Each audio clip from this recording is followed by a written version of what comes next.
É uma missão da igreja. A pregação do Evangelho é uma missão da igreja, mas não é a principal missão da igreja. A principal missão da igreja é glorificar a Deus. E a igreja faz isso na pregação do Evangelho. E aí eu não estou dizendo a igreja de forma institucional somente. Estou dizendo a igreja como um todo, como um corpo. Não só o pastor fazendo a pregação do Evangelho, mas cada membro de cada igreja local fazendo a pregação do Evangelho aonde ele está.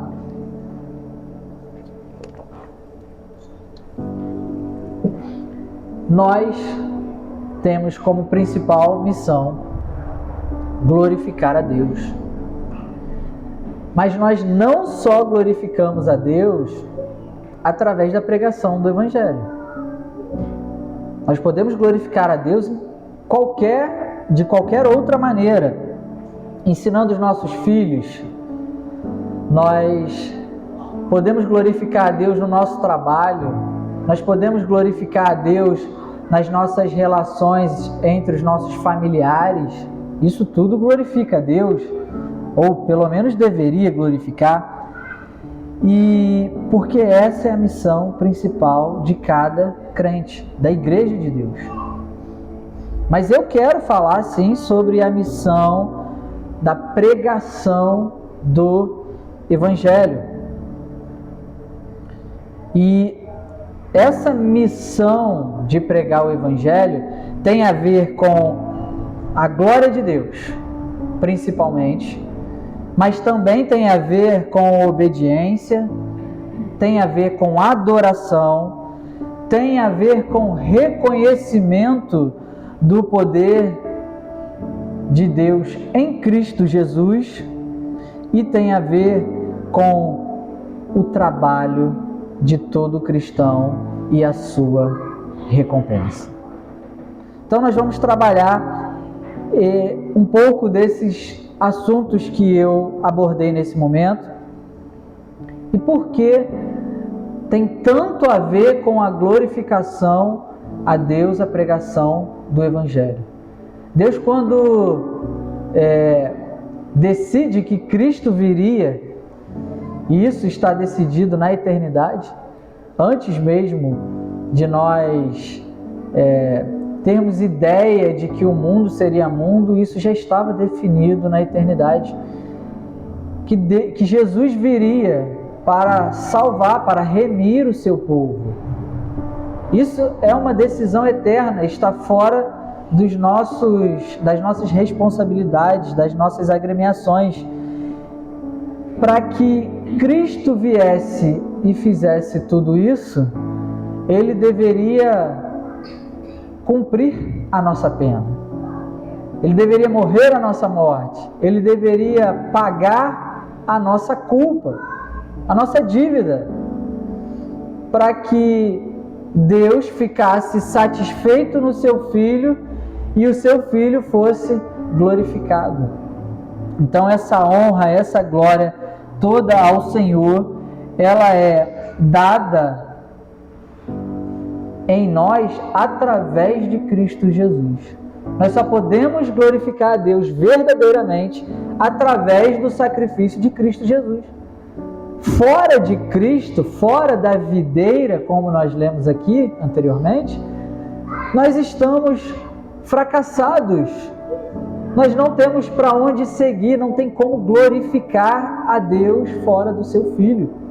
Estamos integralmente ligados à videira. Nós, como ramos, precisamos estar totalmente ligados à videira. E se você está ligado à videira, você é parte disso. Você não é uma agremiação solta. Pelo contrário, você está conectado integralmente a Cristo Jesus.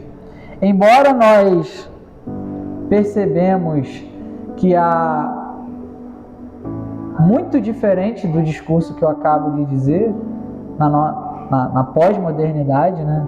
O que nós vemos por aí? Pessoas pregando ideias totalmente contrárias do que eu estou dizendo. Mas que a igreja não é necessária. A igreja não é o corpo de Cristo? E para estar ligado ao corpo, né, Cristo é o cabeça, você precisa estar ligado a esse corpo. O braço não é corpo de Cristo, ou só a mão, ou só o pé. Não existe essa desconexão, nós precisamos estar conectados a um corpo. Enquanto o liberalismo moderno trava essa batalha para dizer, olha, a igreja não é importante. Essa ideia de ir a um local e sentar e congregar, isso é passado. Não é passado, não. Foi lido aqui também em Hebreus, para que nós não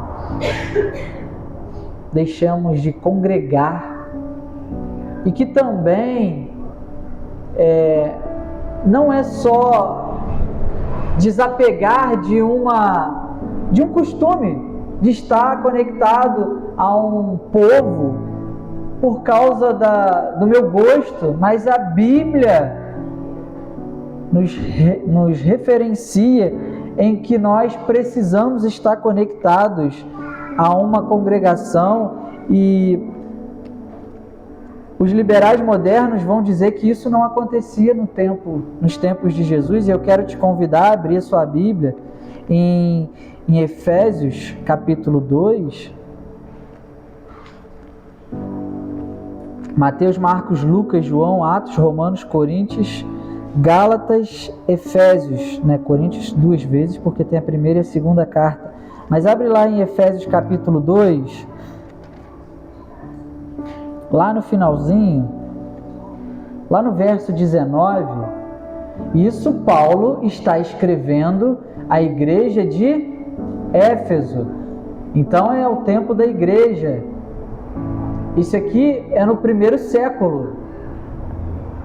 Isso aqui não tem instituição romana envolvida, não tem envolvimento do Estado, mas simples e puramente a igreja de Deus no mundo, seguindo pela evangelização, em que os apóstolos, aqueles que estavam autorizados por Jesus para a pregação do evangelho direto. Sabe, a doutrina dos apóstolos, essas igrejas receberam essas doutrinas, e que Paulo não era o pastor dessa igreja, vai deixar mais tarde Timóteo responsável por essa igreja, mas que ele escreve e cuida dessa igreja muito bem. Olha o que diz lá no capítulo 2, no verso 19. Assim vocês não são mais estrangeiros e peregrinos, mas concidadãos dos santos e membros da família de Deus. Família de Deus.